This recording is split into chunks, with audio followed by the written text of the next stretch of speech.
This week on Square Up with GraySquare. Hello and welcome to Square Up with GraySquare. Today we have Du Hoang and Pedro Martinez. To start off, I want you guys to introduce yourself, get the listeners a little sneak peek of what you guys do into GraySquare. Yeah. What's up, guys? This is Du Hoang from GraySquare Inc. I am currently one of the campaign manager in Philadelphia. A lot of my responsibilities will be hiring, training, and develop a lot of the sales forces, getting them ready to move into executive roles. So I love the fact that I get to work with the team hands-on on a day-to-day basis, in the office, in the field. Spend a lot of time with them outside the office as far as building our culture. So as far as going into our third year of business, it's exciting to see the growth and be a part of it. And so big things are happening here. Love my current position, but definitely looking to evolve into a bigger role as we help their clients grow in each of our markets. Yeah, definitely. And Pedro, why don't you do a little introduction about yourself? Great. So Pedro Martinez, obviously here from GraySquare. My role here in the company will be a team lead. I basically take care of my guys directly. I go out there and actually train them hands-on, show them our systems we use here, and how to actually properly use them to get the sales in. Also, I break down goals and things like that for my guys to move on to the next steps in the bigger picture here in the company. Okay. Just like Du was saying, I love my role. I love being a team lead, but definitely looking forward in these next few months moving into my assistant manager role and going after my own market. Nice, that's great.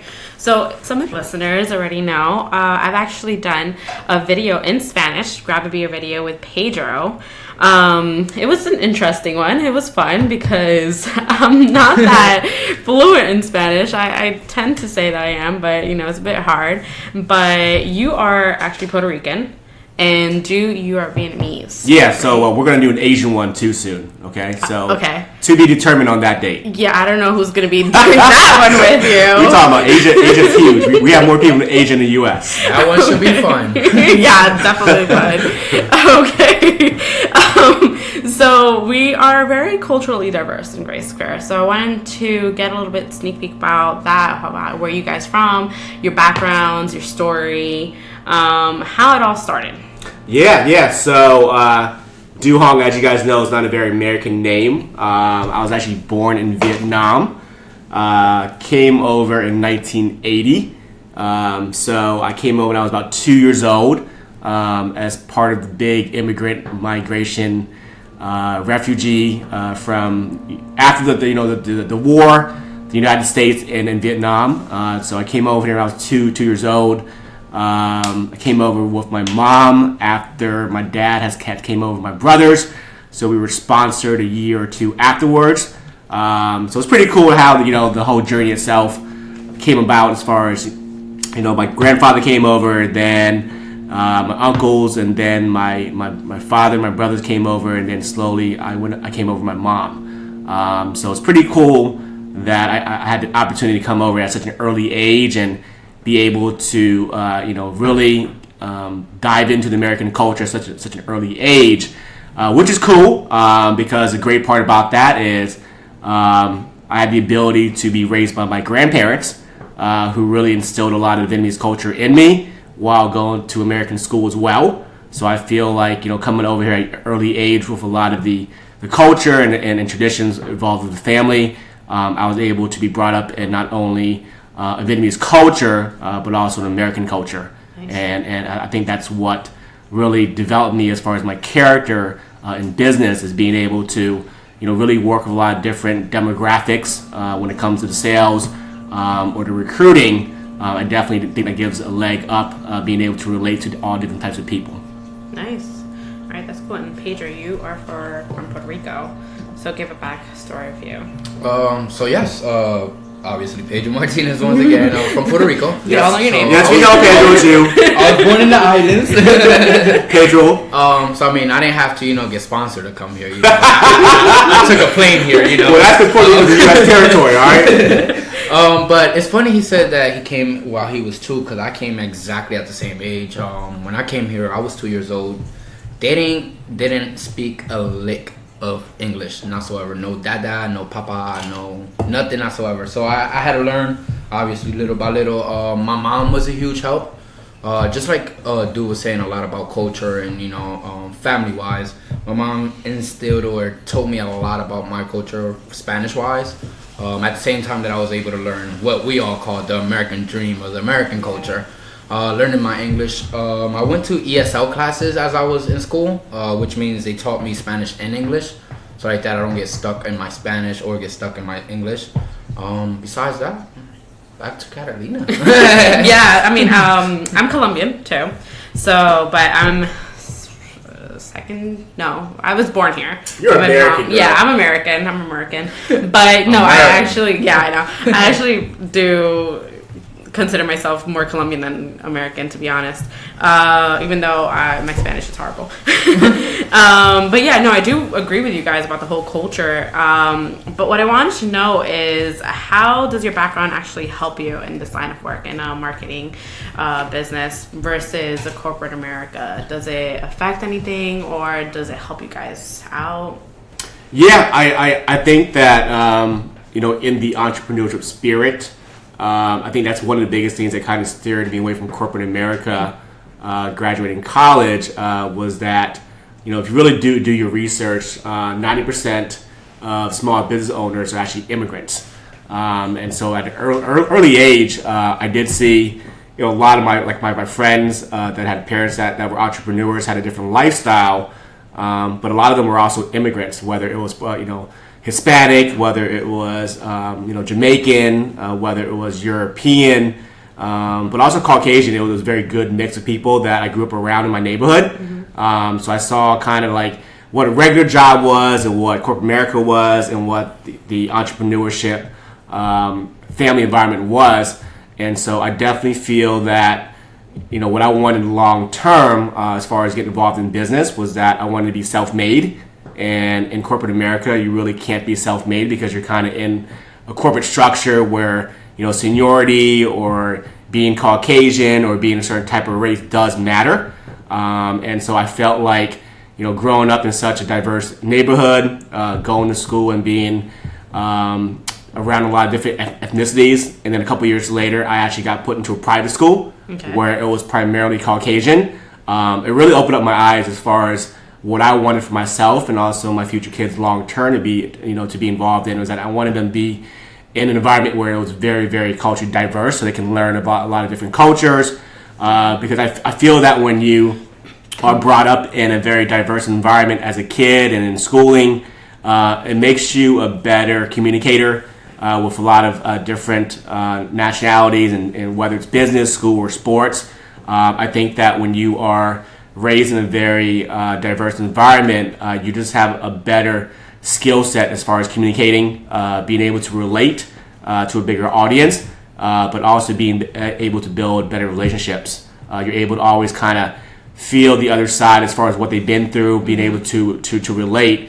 And so whether, you know, you're from Asia, you're from, you know, the islands, or you're from, you know, somewhere that's Hispanically oriented, I think that if you grew up in an environment where you had that experience already, people really, you know, bounce off that, and they're really open as far as communication. That's true. That's definitely true. I completely agree with that.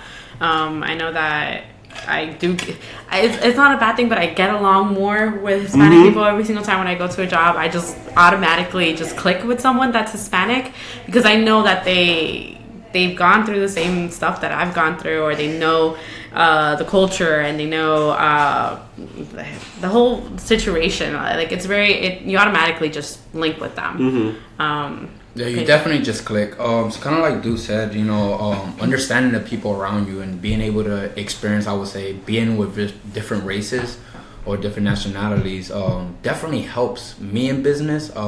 Like I said, very like understanding people. That's the big thing, because we do face-to-face sales here. You know, we do direct sales.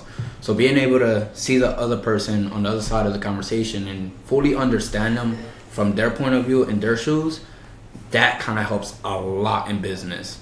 Besides that, I'll say going to school with different nationalities, that helped me a lot, because coming here and mostly only knowing Spanish even though I was only 2 years old, 2.5 years old, but just being able to experience different opinions or different races, period. I feel as though that branches out your mind to just a different step in life, I would say.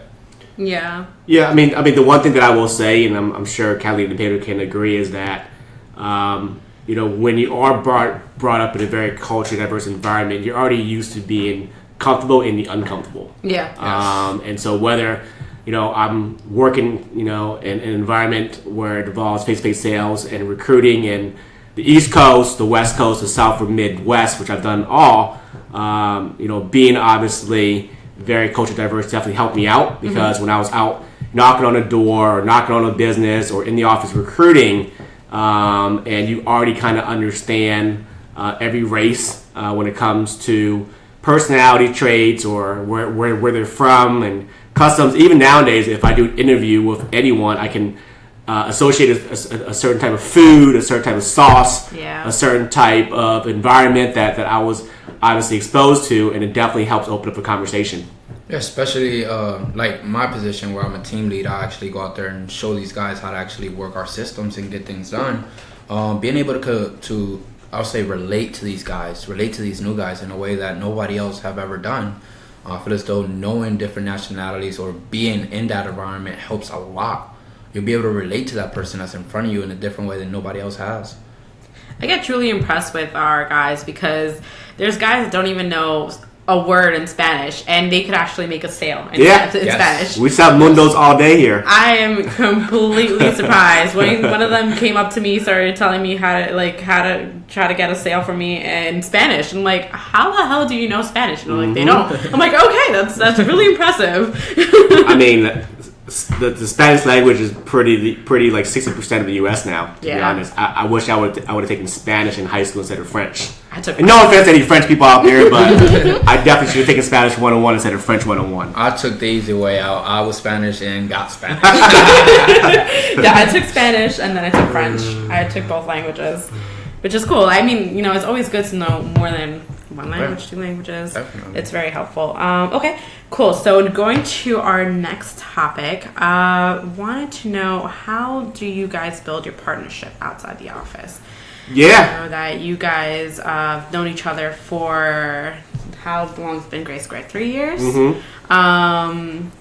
Well, 3 years in GraySquare. We've known each other a little longer than Really? that. Oh, yes. Where? Please tell me more. Yeah, it's like definitely love-hate relationship here. Oh, my God. Okay. Yeah. So tell me about all this. Yeah. So I've been in direct sales for over close to going 11 years now. Okay. And so I went to college, studied physical therapy, so what I do now is completely different. Physical therapy? Wow. Okay. So for anyone out there that has any fear of graduating with a certain degree and not knowing what you want to do, a lot of people definitely go into fields that have nothing to do with their major. So it's definitely a situation that is very common. I just knew that going to school for physical therapy, the intent was to run a sports practice or become a sports agent. Obviously, graduate school just wasn't in the books for me. I would have probably dropped out. Spent 7 years in the restaurant business, really honing in on my people skills, and then understood that long term, a lot of money was made in sales. Okay. And so I got involved in a sales firm very similar to this. Had the ability to come on board, work with Verizon Files to start, and we got a contract with AT&T to move out to the Bay Area. That's where I had a great opportunity to work out on the West Coast. A little bit better weather, beaches, sunshine. People are a little bit nicer than the East Coast. But that's kind of where, I really got to grow into my own as far as, being out there and pursuing business completely by myself. Got opportunity to, get promoted into a partnership role with our previous client, doing the same business in the same space. And then I was working with my office in King of Prussia with Verizon Retail, growing the market out there. And one of my partners was working at our Cherry Hill location, and he ran into Pedro and his cousin Jose. These guys were in the store just looking at fish and stuff because my man here loves to fish. And one of my managers was talking to these individuals, and Pedro was like, yeah, how much you make, and how does the process work. A couple days later, he came in. I don't know what he was wearing, but it wasn't very professionally groomed. It might have been a suit. It might have been an oversized suit. Oh, God. It definitely wasn't oversized suit. compared to what he wears now. And I met Pedro about 5 or 6 years ago. We had the opportunity to really sit down, and I think from the beginning when I sat in front of him and he sat in front of me, we just kind of hit it off because we just had a very similar language, the way that we talked, and we knew that we wanted to be in a better situation than where we were at. Mm-hmm. Obviously, I was, fairly new as far as running a very successful business, and he wanted to change in his life as far as direction. And luckily enough, we had very similar goals. We were able to open up an office in Rhode Island where he went out to and really did well. And then had some differences as far as how the business was run, how the manager conducted business. Decided to come back to Jersey and Philadelphia, and I was still in the market running my office. And he hit me up because we normally talked on a monthly basis as far as one-on-one, seeing how he was doing. And he said, hey, what do you think about us working together again? And I was pretty excited when he brought that up because I always liked him a lot. I just didn't have the opportunity to take him under me directly as far as a partner. Yeah. We've been on multiple campaigns. We had an opportunity to live together and work with our client in New York. And now we're here in Philadelphia taking over as far as, management and the campaign. As far as the number one and number two top dogs here, definitely, yeah. We're gonna bring it up a little bit. Team Swish. You know what I mean? But yeah, I'm definitely. I've known Pedro for about 5 or 6 years. Wow. We've become family. I was fortunate enough to be asked to become his son Braden's godfather. So not only are we phenomenal business partners, we have a love and hate relationship in outside of work. So he is like a little brother to me as well, even though he talks to me like I'm his younger brother sometimes. but I think that's what happens when you work, a lot together and you build a strong relationship. That there's times you do butt heads, but at the end of the day, obviously, love or hate, we always come to a consensus, partnership where it's ride or die, and I think that's what makes us so strong when it comes to work and business. Yeah, definitely. Just to follow up, kind of like Du said, for me it all started back in high school. As I was graduating, I was part of basically a debate team, and I was actually pretty good at it. So after graduating, I went into labor jobs, not satisfied where I was at currently, making $600 every 2 weeks. Just wasn't enough income. Didn't have no growth. Not so ever. Ran into, just like he said, one of his managers at the Cherry Hill location. Just happened to be with my cousin, and I just asked him, I'm like, hey man, you're sitting here all day taking notes from everybody. I don't see you signing nobody up. This job has to be difficult. You have to be getting paid money. Let's talk. So he said, you know what? Let's not talk. Let me just bring you into my manager and let him break the business down in front of you. And if you like it, we go from there. There you go. A couple of days later, I come into an interview with Du, and the first thing I see is I see this Asian cat, sharp as hell, and I'm sitting in a baggy suit. You're big style. And as I walked in, I'm like, I have no chance here. But I walked in with some type of confidence. I'm like, you know what? I have to just change my opportunity. I got to change what I want in life. Sat down, was very honest. We spoke the same language, just like he said. We connected from there.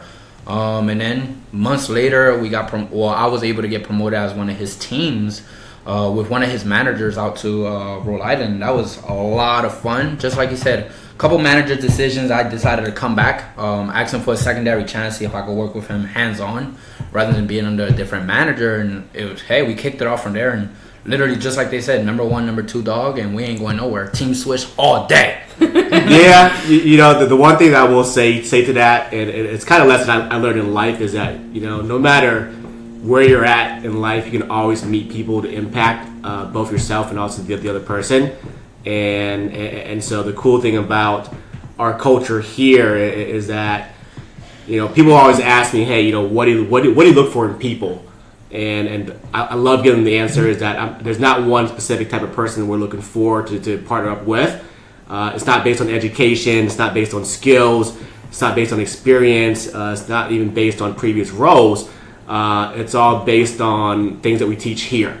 And so everything that we need somebody to be proficient at is taught in-house. As long as you have, a driving desire to work your butt off, a driving desire to be successful, and you do it with character and integrity, and you have a certain level of commitment, those are the people that we build business around. And Pedro definitely, instilled a lot of work ethic, a lot of commitment. It was kind of like letting a hound dog off the porch and let him hunt. And if I would describe Pedro, he's a hunter. And so I'm definitely very appreciative that we're able to work together. And, it's pretty exciting to see him evolve at the age of 19 and now 22, becoming a father, becoming a husband throughout this whole process. And, I'm pretty pumped up. And in the next, I would say 4 to 8 weeks max, he's going to be pushing for a management position. Yeah, I'm always excited about that. Excited. He's finally going to get it done. But just to add on, the last thing I want to do or add on to that would be just like Dude said, just don't ever forget that everything's in-house. So yes, I was hungry. Yes, I was eager to learn. Yes, I wanted a different opportunity. But just know that the guys here are the one who drive you and lead you and show you the bigger picture. And once you just let go all the bolts and just rock out and just say, you know what, head down, tail down, I'm just going to rock out as much as I can, you get results. And results happen. Yep, definitely. I do admire that I know that what you guys do is not an easy thing. Me myself being alone trying to do a podcast or being in front of the cameras, I get shy. And she's been shaking ever since. Yeah. And just going up to a customer and be like, "Hey, do you guys want to, sign up for this?" I just know I get flustered just thinking about it. And you're saying you went up to this person like, oh, if you're here and people are just saying no and stuff like that. That's I admire that because that is a very big entrepreneur mindset. That's huge. Yeah, I learned a while ago that successful people are always in workman's clothes. You can never judge a book by its cover. Your perception is your reality. And so even though we're at the store and we're in certain clients' gears or we're out in the field, having the ability to wake up every single day and be in front of people and take no's, I think that's a big part of character building. And I think that when people see you do that, there's always a bigger picture behind it. The smart ones see that. Yeah. The people that are, 9-to-5ers and make, hourly wage and will always be in debt, they're going to feel like our job is tough. But the people that see the value in what we do, they're always the ones trying to recruit us. And so every single day we're out in the field, every company that understands what we do and people that run it, they always try to ask us like, hey, are you looking for another opportunity? Because they see the value in what we do. Rather other people that are, employees and are used to the 9-to-5, go home and live their lives without any future opportunity. They're the ones that kind of look at what we do and like, oh my God, it's so hard. Oh my God, how can you take no's? And I wouldn't be able to do that. And when people say that, it gives me a lot of pride in what I do because they can't do what I do. Yeah, definitely. So going back to how building this partnership, you guys do say you get along and you're the godfather, but does it hurt sometimes? Yeah, I mean, we definitely sometimes have a lot of yelling matches in the office that scares a lot of people, and sometimes we're out in the field or, like I said, we were actually roommates for about a year and a half, and so sometimes it is hard just because we're very both stubborn, we're very strong-minded, we feel like we know everything. And so I think sometimes that, having very similar personalities, being both very, very stubborn, but also seeing each other a lot inside and outside of work, sometimes, just like a marriage has its challenges. Yeah. Where, you're going to get into it. You're going to obviously have, tidbits here and there that spoil over. But I think that's what builds strong relationships. Mm-hmm. I think that when you're able to share your emotions and you're able to vent each other and then 5 minutes later hug it out, I think that's where people are extremely real as far as partnerships, because if you can't express your opinions, if you don't get in the headbutts here and there, I don't think it's an honest relationship. Yeah. And I think sometimes, like I said, we definitely feel like sometimes we want to quit on each other, and I told him to quit and he told me that he's done, and then we'll just kind of sit back, and I'll send him a little text message saying like, "Yo, my bad, my apologies. I love you, man." And he'll do the same thing. Like I do it a lot more because I feel like that's my responsibility. I'm a little bit older, but I feel that's part of what's creating a great relationship. Yeah. Like you got to be able to express your feelings. You got to be able to vent. You got to be able to really challenge each other sometimes. If it's done in a respectful way. Mm-hmm. I think the one thing that I think the one thing that we got to constantly work on is how do we do it in a more respectful way where we're not yelling at each other publicly in front of other employees, other partners, which does happen sometimes. And I take a look back at it and I'm like, why do we even do that? And it makes it really stupid.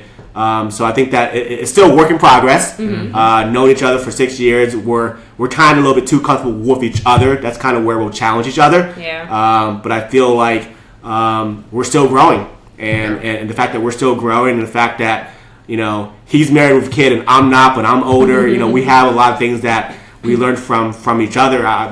If I would describe Pedro being a 22-year-old person, he's an old soul. Oh no, definitely. I said that in my video with him. I'm like, you're 22. I feel like I'm 26. Yeah. I feel like he's older than me. He's not your typical 22-year-old.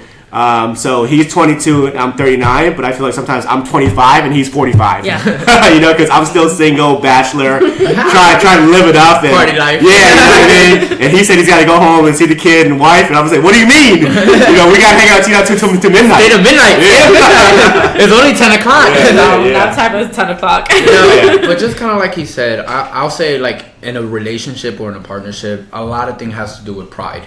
Mm-hmm. You have to understand that in a relationship or partnership, there's no such thing as pride. You have to understand each other. Pride will get in your way. Yeah. And I've had a lot of times where dude will correct me as a coach, and I will fight back because my pride is in the way, rather than understanding where my coach, my manager, is coming from. I just act emotional, you understand? And I'll say, that's a human characteristic, but at the same time, you got to understand that you can't be prideful. Sometimes you just got to sit back and be a student. So having that relationship or having that good friend relationship outside of work, I feel as though can hurt you a lot, because when you're being corrected, because that relationship is there, you don't take the correction with a student mentality. Yes. Right? You want to fight back because your friends outside of work. You can talk to each other a different way outside of work, and sometimes you just gotta understand that work is work. Our relationship outside of work is our relationship outside of work. You can't combine them sometimes, even though we do a lot. No, that's great. Yeah, you have to have an open mindset, and you have to be coachable. Definitely. I know that for sure. And I think it is very helpful that you guys do have this closeness between each other. It's super competitive. I know. Before we were talking about topics. There was a second where we brought up one topic, and dude was just saying the first word, and all you just looked at him like, yeah, I understand perfectly what you're saying. Like, you guys have like a connection there, and I'm like, what is he? What? I don't even know what he's bringing up, and then he just clicks. I'm like, all right, they are telepathically communicating with each other because I don't even know what's going on. The relationship is so close or so good of a relationship that sometimes when we do make business moves, we're basically already ahead of each other. Nice. Like once he goes to do a move, I already knew the move was about to be done, and once I go to do a move, he already know that move was coming. That's so great. It's just expecting each other and what's done. I guess the relationship got us here. Nice. Yeah, it's kind of like Jordan and Scottie Pippen. You know what I mean? The great old sports-related people, Bulls days. You got to have a good 1-2 combo punch. I think that we definitely bring that to the work environment, but the cool stuff is that we've only started that type of journey outside of work. You know what I mean? So that's kind of where it continues to build. What I've learned in business is I don't look at Pedro as just a business partner. I look at a friendship being built 20 years from now. As far as our families vacationing together, business growing, we're hanging out and we're sharing all these little tidbits of us fighting, drinking a little Corona in Puerto Rico. All right. Well, outside of GraySquare, I know you guys are very competitive.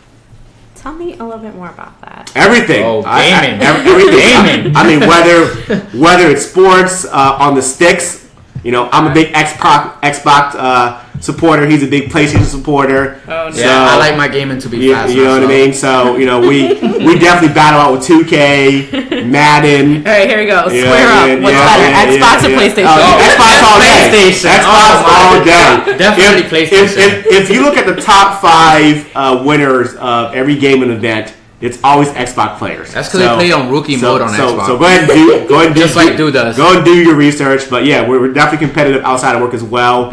Whether it's video games with 2K, Madden, those are only really relevant games. Or seeing Dude run around at 40 years old. Yeah. I mean, he definitely has me on zombies, whatever that game is. Oh man. I don't really play that, but we definitely play football. He definitely has an advantage over me in football, but on basketball courts, he knows I'm gonna whip his butt. Oh, no. Because he shoots bricks all day. He didn't know I had a jumping little crossover when he came first day in the court, so he'll tell you about that. But I think part of our competitive edge at business definitely trickles, in our personal life, whether it's sports, whether it's video games, whether it's just having a conversation as far as a topic. We'll argue back and forth to a point where I'm just like, you know what, bro, I'm not gonna even deal with this no more.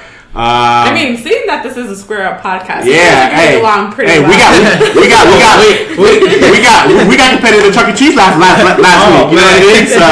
So I think that's what drives the fun outside of work too. That we always want to win, and we're always gonna go at each other and see who gets the best. But it's all done out of love. Yeah, something as little as actually going to the basketball gym and watching Dude actually play basketball, and I expected him to be literally a little Asian running around. I'm like, what the hell? I can't stop this kid.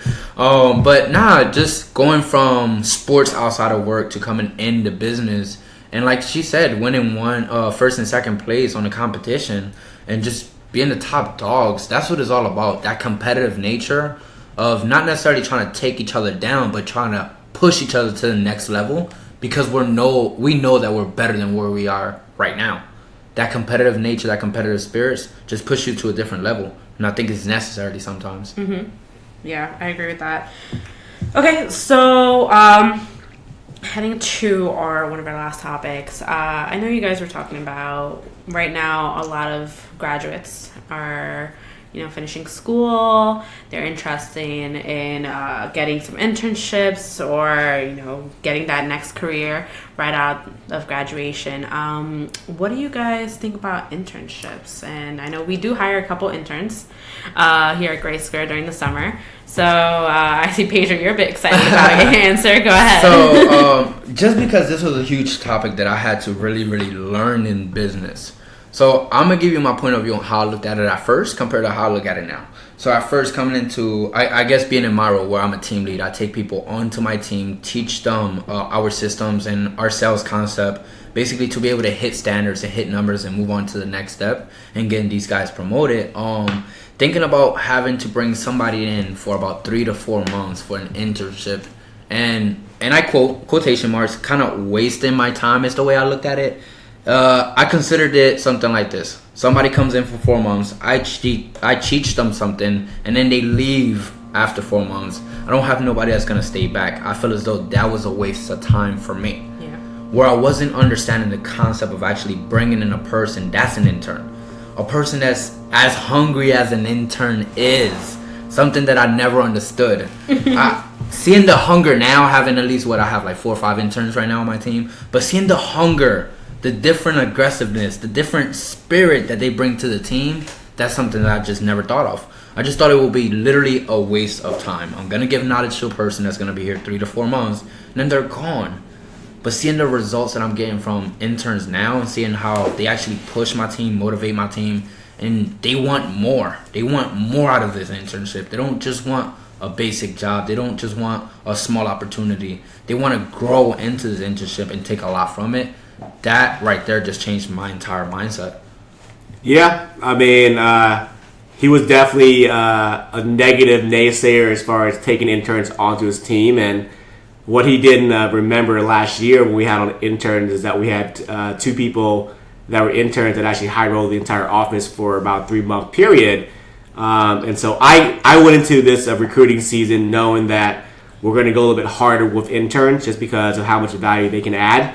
Interns, normally go into companies and they're not really offered to experience a lot of hands-on experiences. They're more of, grabbing coffee, being more administrative, being more secretarial. But here as a company, we give interns the ability to learn a lot hands-on with our, sales and marketing campaigns, taking on more training and being able to, practice their communication, their public speaking, improve their people skills. And so, individuals that come on board here in the 2.5 months that they're here, they learn a lot about business because they're being taught direct sales. So they have the ability to come on board and practice their people skills. They're going to be able to get in front of our customers and sell products, which really develops their overall public speaking. They're here in training classes, running meetings, and they're very hands-on as far as our training. And not only once they start seeing the ability to go out there and do the sales, they really understand that they're able to make money and go back to school with extra money to buy their books and enjoy meals outside of the dining hall. But they go back a lot more confident in themselves because, like I said, they go through our phase 1 and it's a little bit of our phase 2 training, which obviously teaches them the art of the sale, how to sell products face to face, working with different customers.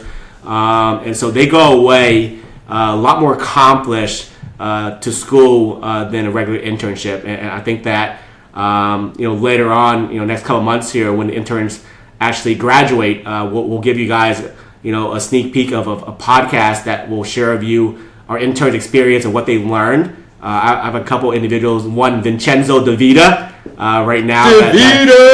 We call him two cents. 2 cents. I love this kid. He's come on board with a ton of energy, and he already wants to run meetings. And before this, he took on an intern with a company called Fastenal, and he thought that he'd learn a lot. But when he actually came on board, he was more just stocking and selling equipment at the cashier, and he quit after a day. And he came on board here, and he's like, man, I'm so appreciative of what you guys offer to interns as far as the hands-on training, and that made me feel good.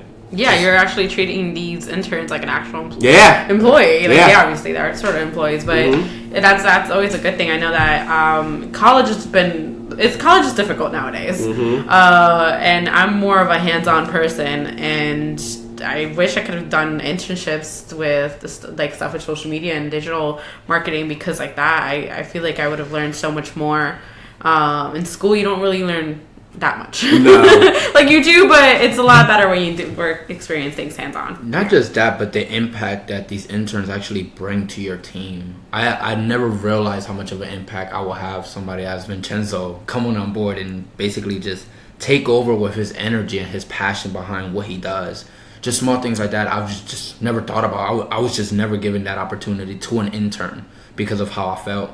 Now it's just a complete flip. Now I want all the interns. Give me all of them. Yeah, Brandon Jordan is another great example. Is out there, hustling and hiring. Mr. Kevin Hart. We got Tristan Davis, Mr. Abercrombie and Fitch. You know what I mean? So we got a pretty, awesome, strong, and devoted group of interns that just kind of gave the office a different spark. And I think that them being here is motivating a lot of the core veterans and the people that have been here for a while, and they're making everybody step up. Yeah, because you guys are used to doing the same thing over and over and over again. These guys are a whole fresh new mindset, and it does help out on that completely. Just seeing I'll say small time interns. What I mean by small time is just a few months here. One to come in and actually take over the business.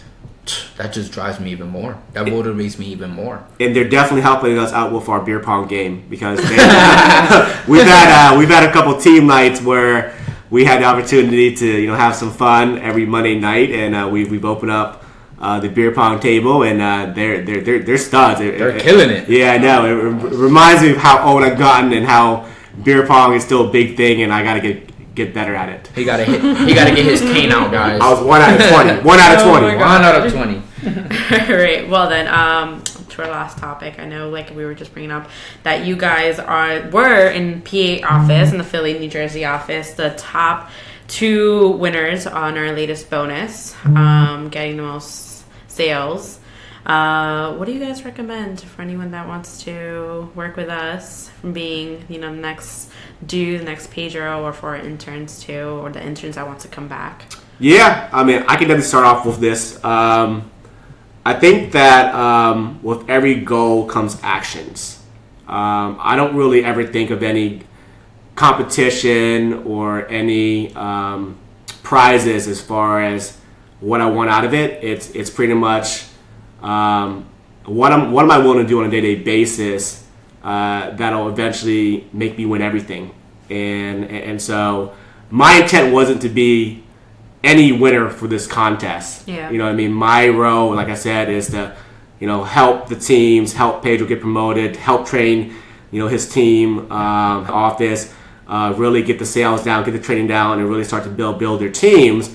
But in business, what I've learned is that if it's not where it needs to be, then I need to lead from the front. And number two is that I can't ask my guys to do something that I'm not willing to do myself. And so, like I told you before, my intent was to never even be top 10 or even take any prizes home, because I'm a manager. It wasn't built for me. It was built for the reps to motivate them to go out there and make extra income. But at the same time, I attack business with a lot of intent. So I've been going to the field. I've been obviously making sure that the sales volume is coming for the client. I've been going out in the field training all the new reps. I've been going out there retraining them. I've been going out there with top leaders, making sure that they're still sharp with what they need to do, and just having fun with it. And I think that when you do what you love and you have an intent to go out there and really help others to succeed, it just so happened that after a month and a half, I ended up being number 2 on the leaderboard with points. And like I said, it wasn't my intent. It wasn't something that I was gunning for. I think based on all my actions and based on all the things that just kept me so busy, it just put me there. And it's kind of like, I'm training in the off season, I'm training during the regular season. It just so happened that I wasn't really paying attention. I ended up making it to the playoffs and making it to the final 2. And so I think that if you focus more on your actions and the results just come. And it just happened just like that, where I just busted my butt and had fun and went out there and really applied myself the last couple months, and seeing the growth right now. I didn't mind taking home some extra cash and an extra pair of shoes. Just to follow up, I feel as though it comes down to about 4 things, and 4 things that I just always keep in mind. Honestly, it felt fun, it felt good winning the competition, but just like Du said, it's not necessarily all about the competition. It's more on the focus behind it. So it comes down to 4 things, right? So 1 is student mentality, right? You have to learn what we do here. You have to focus and have an open mind, even with any experience you have. Small things like college students coming on board with all the knowledge they have, but still wanting more, right? So having that student mentality. 2, having that work ethic. Coming in and working your ass off. Not taking a no and walking home. That's everybody's problem, But necessarily grabbing the systems and everything that we teach you here and putting it to work. Making it actually go out there and work. The 3rd thing is your personality. Once you learn the systems, once you work your ass off, you put in your personality, which is the reason why you got hired, right? You go through an entire interview process where we're trying to find out if you're a right fit.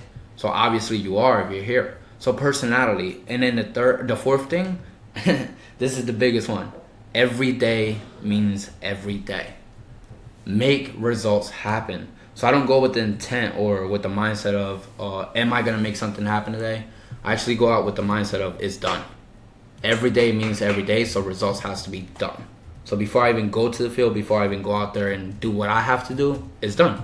Just like Du said, write down your goals and make it happen. Nice. All right. Well, thank you so much, guys, for coming and doing this podcast with me.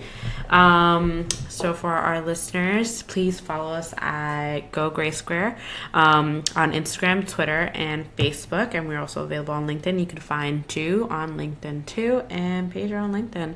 I will be putting in their information on description below. Team Swish. Yeah. We killed this shit. I'll blink that out. All right. Thank you guys for listening. Later, guys. Bye.